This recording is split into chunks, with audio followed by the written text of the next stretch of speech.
One final look back at the win over Troy for the Iowa Hawkeyes as they prepare this week for Minnesota. We got the numbers from Pro Football Focus. Plus, we talk with Scott Dochterman all today. Locked On Hawkeyes.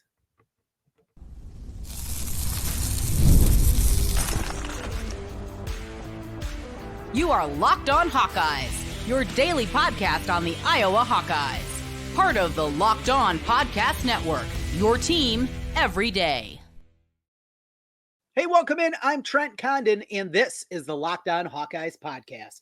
Thanks for making Locked On Hawkeyes your first listen every day. We're available wherever you find podcasts. You can also watch us on YouTube. Hit that subscribe button while you're there. Helps us get in front of more Hawkeye fans. Today's episode is brought to you by FanDuel Sportsbook.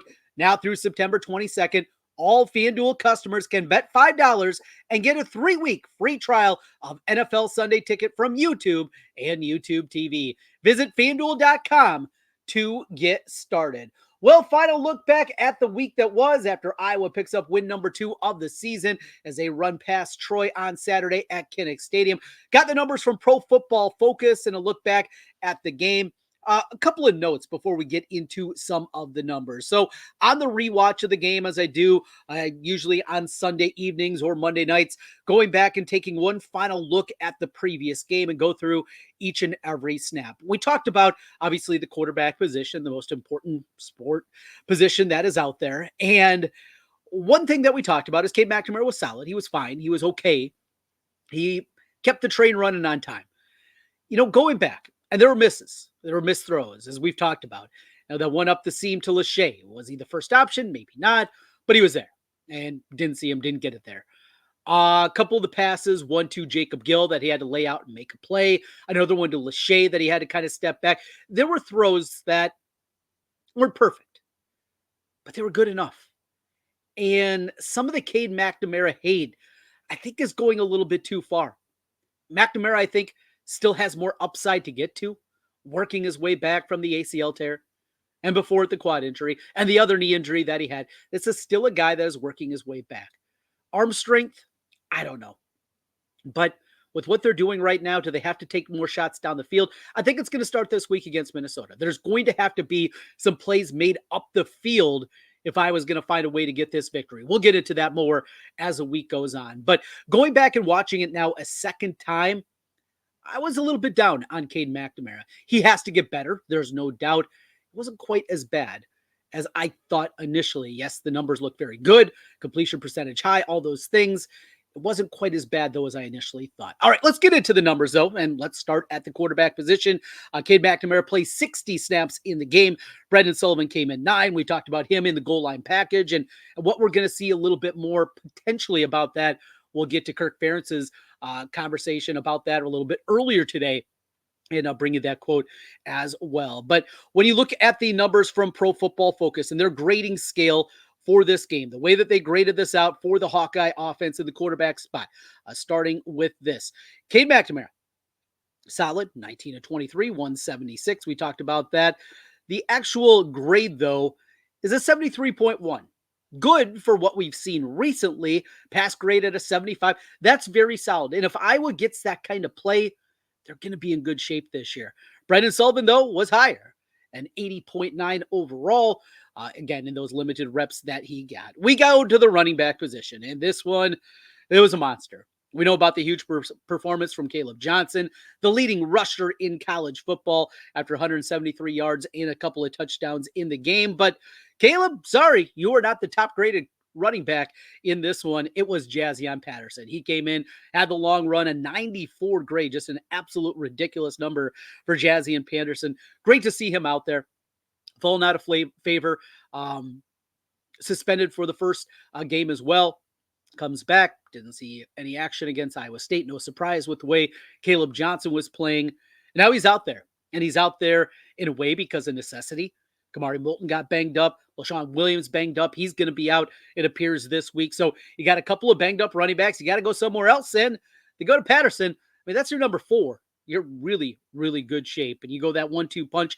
I really like kind of the different dimensions that both of those guys bring with Patterson and with Caleb Johnson in the backfield. And I think it's going to be fun. How about this? 9.6 yards per carry for the Iowa running backs. Let's go to the wide receiver position. Your top-ranked wideout was Caleb Weegan, a 92.3. Caleb Brown, second on the team with a 79.6. Jared Bowie, 30, on that nice catch on the sideline, a 66.7 for him. Jacob Gill, a surprising 64.7 by Jacob Gill. I anticipated that number was going to be higher for him in this one. Dayton Howard was also out there. He had a 55, as did TJ Washington Jr. and Reese Vanderzee, all the way down at a 47.3 overall for Vanderzee. Got off to that great start, obviously, but things have gone the other way. Snap counts at the wide receiver position. Jacob Gill leads the way at 45. Reese Vanderzee with 44. Bowie with 24. Howard with 23. That was a surprise. 11 for Terrell Washington Jr. Just 7 snaps for Caleb Brown. That number needs to go up, and 1 snap for Caden Weegan. And, of course, he had a reception on that one of the big crosser. So, need to see more Caleb Brown. Need to get him more acclimated. Reese Vanderzee, if the numbers continue like we've seen this week, Caleb Brown needs to be out there. Needs to be out there more than 7 snaps in a football game.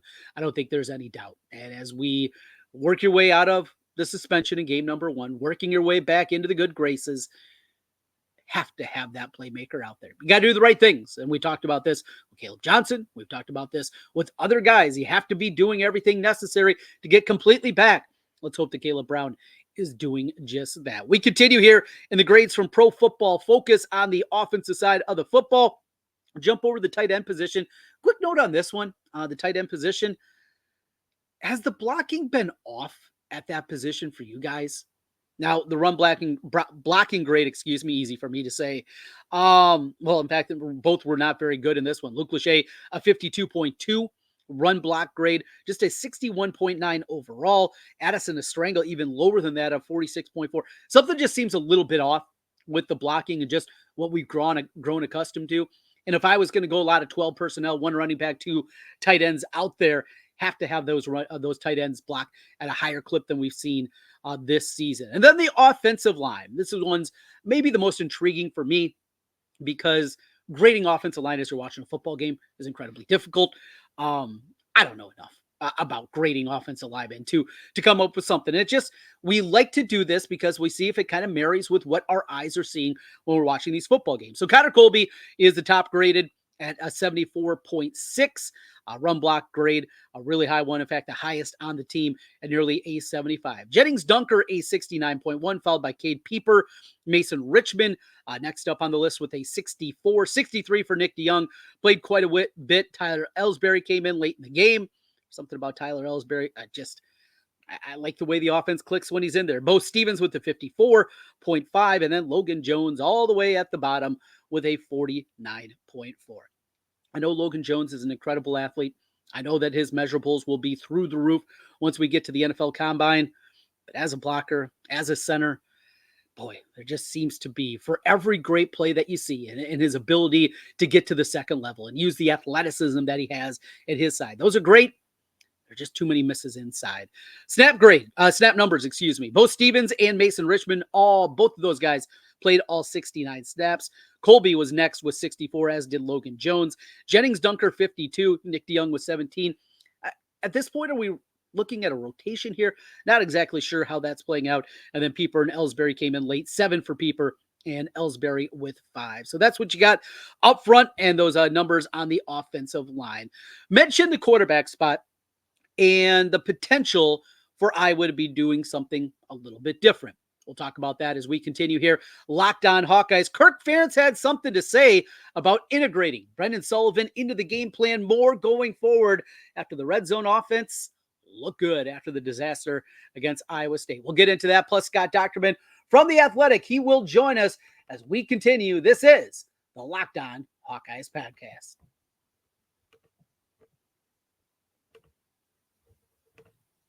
Hey, Hawkeye fans, have you heard of ROY? It stands for Return on You, and it's a new platform that lets you, the fans, get involved in NIL like never before by making contributions directly to your favorite athletes. By supporting players directly, you can help shape rosters, retain talent, and keep your favorite athletes out of the transfer portal. As you know, NIL has changed the game for athletes. ROY changes the NIL game for fans. Roy allows fans to directly back their favorite college athletes. With Roy, fans can play a key role in shaping the future of their favorite teams, while athletes maximize their name, image, and likeness NIL potential. When fans contribute to a successful campaign, they receive access to exclusive content from the athlete, such as their announcement decision, behind-the-scenes footage, and other personal reflections. All are only available to those fans that supported the athlete. Download Roy for iOS or Android and enter the referral code Locked On. Locked On. You'll automatically be entered into a sweepstakes for $5,000 cash. That's right. Visit joinroy.com for additional details. That's joinroy.com. No purchase necessary. Void where prohibited. Get the Roy app on iOS or Android and start making an impact on your favorite team. Use the referral code, once again, Locked On, for an opportunity to win $5,000 cash.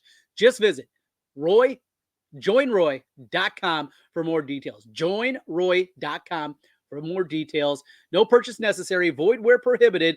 Get off the sidelines and into the NIL game with Roy.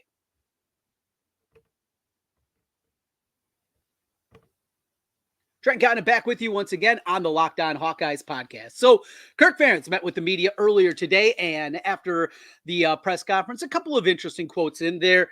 He was having a little bit of fun. He was talking about, the question came up about Hayden Fry wearing the bib overalls and the straw hat. No, Kirk said, no, I don't have any bib overalls or a straw hat. So we're not going to see that, as he was poking fun a little bit of our neighbors to the north poking fun at us. And well, Hayden, different personality type certainly than Kirk. But I thought maybe the most interesting element to the press conference from today was this. The question came up about Brendan Sullivan coming in.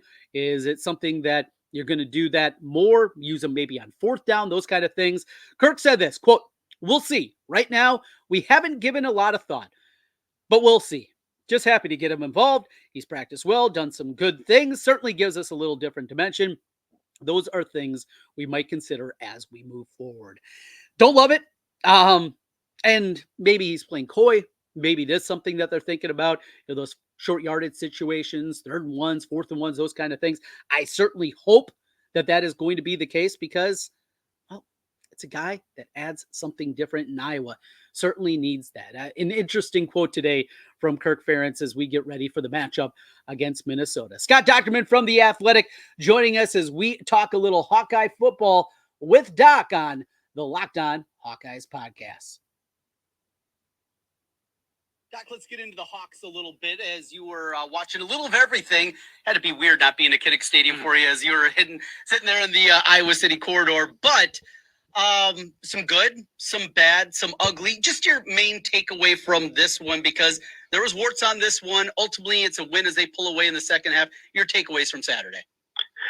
I think it gives, if you look at it in the broad perspective, I think it's going to do more help than harm for this season, because it provides yet again, the defense with some teachable situations, and they're going to need to apply those, possibly this week, but certainly at Ohio State. And that is, allowing probably your most inexperienced defensive back one-on-one with elite speed, multiple times. That's something that they've got to figure out. And because if you do that with Jeremiah Smith or Emeka Egbuka at Ohio State, you're going to suffer the same fate. So they've got some things to worry about or fix. Now, I think they're fixable.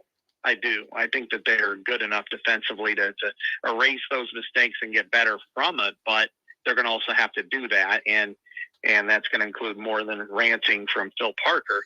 Offensively, they kind of stubbed their own toes a couple of times, I thought, in the first half, but overall, the numbers speak well for Caden McNamara, 19 of 23. You can't get much better than that, and I think the running game right now is operating at a really high level. So you'd like to see him convert on that 4th and 1.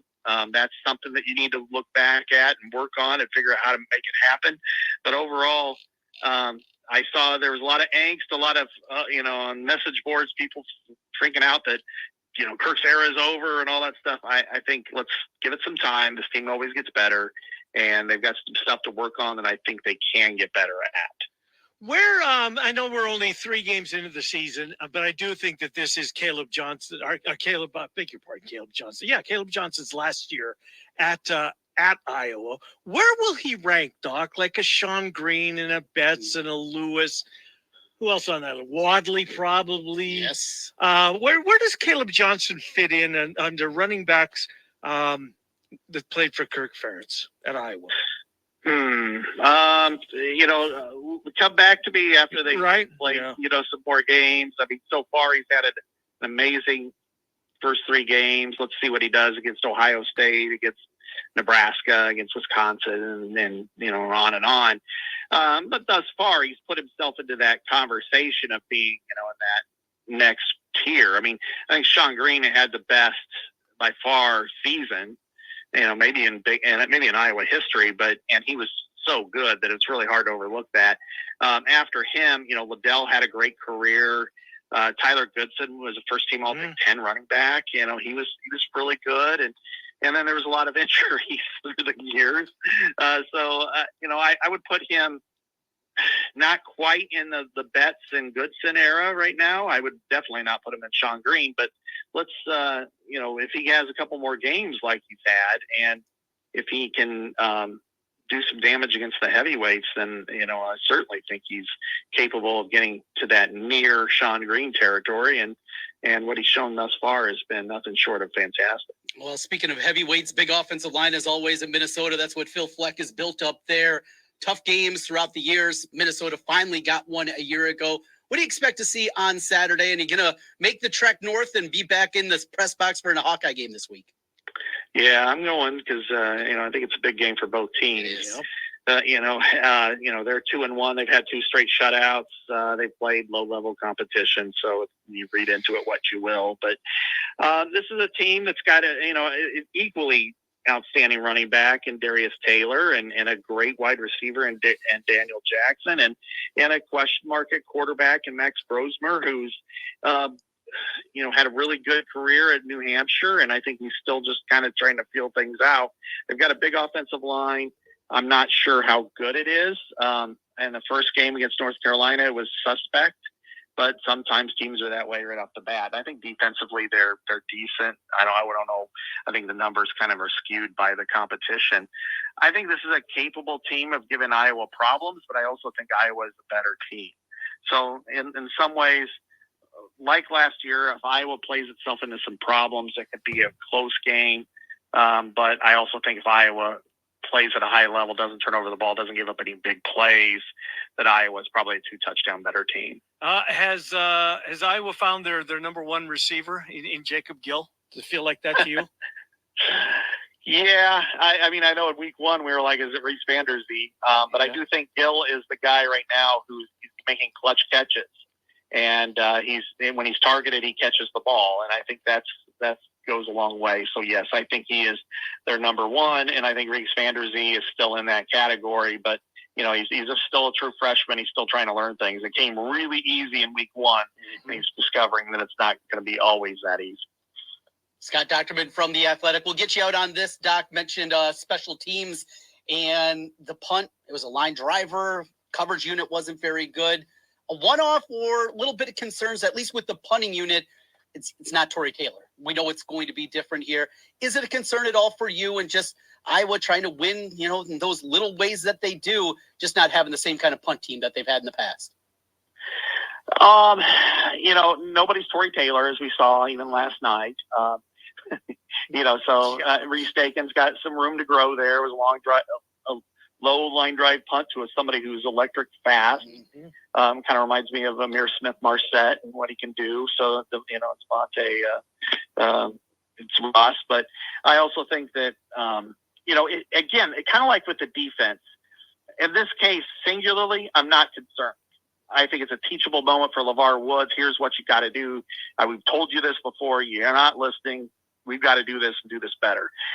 However, if it happens again, whether it's this week or against Ohio State, then it becomes a little more of a concern. So right now, both with defense and with special teams, it's like teachable moments. Happens again, or a third straight week in the defensive case, then it becomes more of a red flag. So I'm still not overly concerned. But I do think that, hey, that's what they're getting paid for. Their teachers didn't cost them a win here.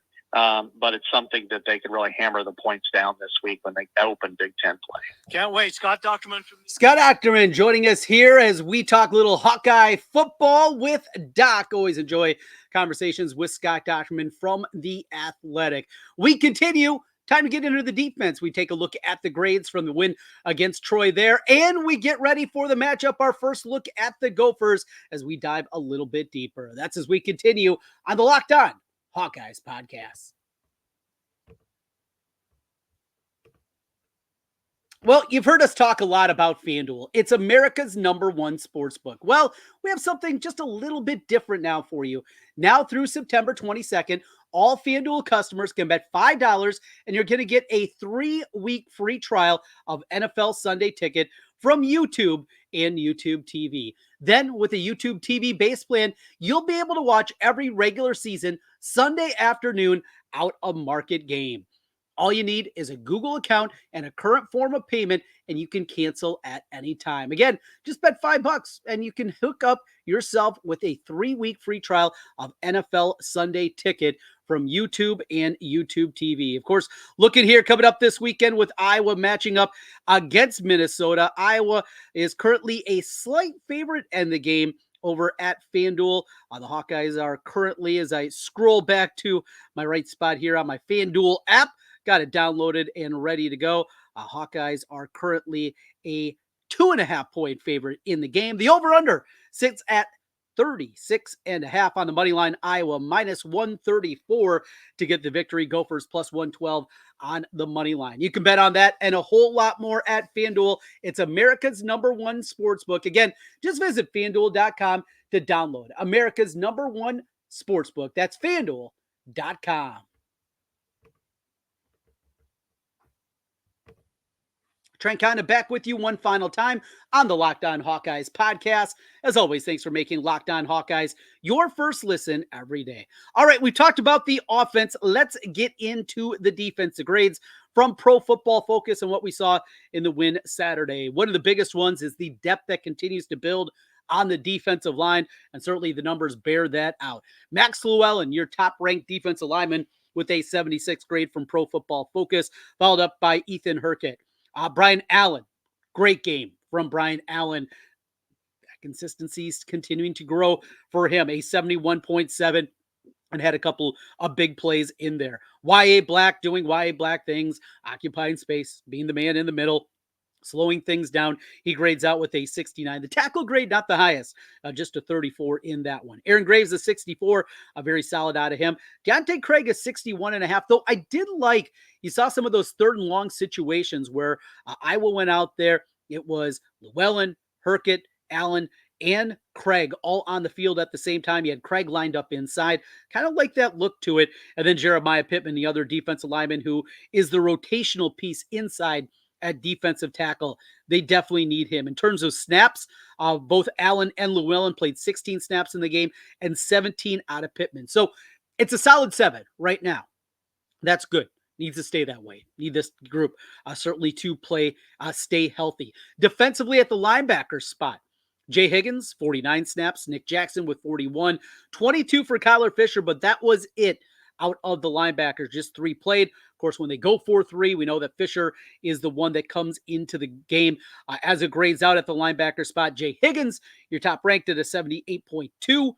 Kyler Fisher next, and then Nick Jackson at a 60. Nick Jackson, a little bit of slow start again this year, but boy, had a couple of great blocks in the return for a touchdown by Jamari Harris. Let's get into the defensive backfield, and there is Jamari Harris after the pick 6 in the game, and just a great game overall. A 91.2 coverage game, grade the best out of the bunch with a 91 in that one.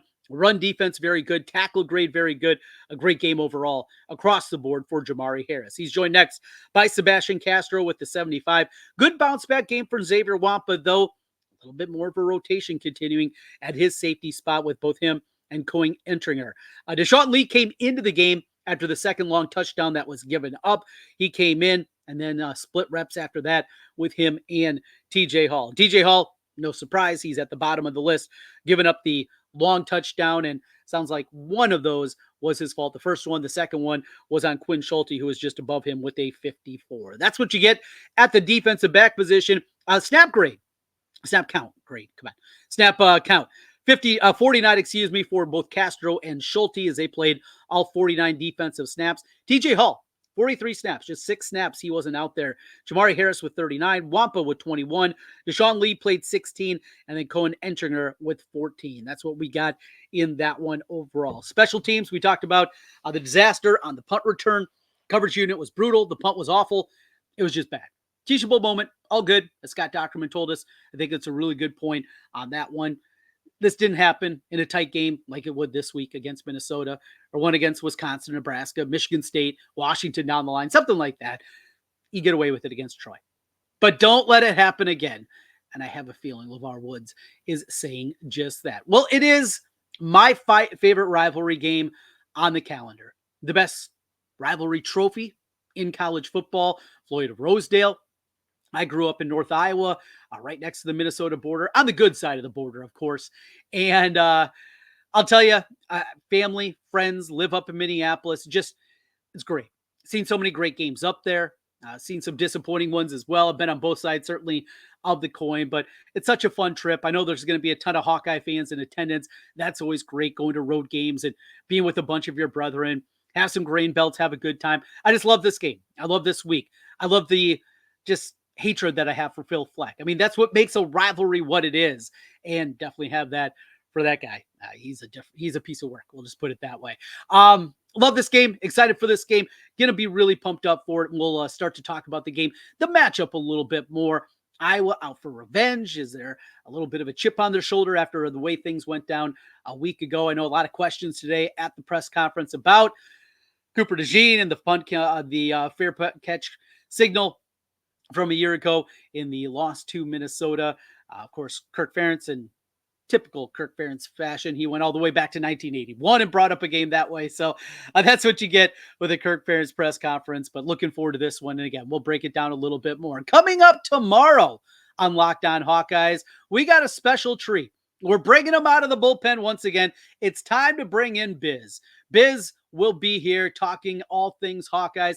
Haven't brought him in at all this football season. Bad work out of me. Blame me. Just terrible work, and still working on a few other things as well as we continue to make our way through this football season, sitting here in the middle of September. And we got some fun things on the horizon with Locked On Hawkeyes. Thanks for making Locked On Hawkeyes your first listen every day. For your second listen, find Locked On College Football. From NIL deals to never-ending conference realignment rumors, Spencer McLaughlin gets you ready for an exciting season on the gridiron. Find Locked On College Football on YouTube and wherever you listen to podcasts. We're with you each and every day, the Locked On Hawkeyes podcast.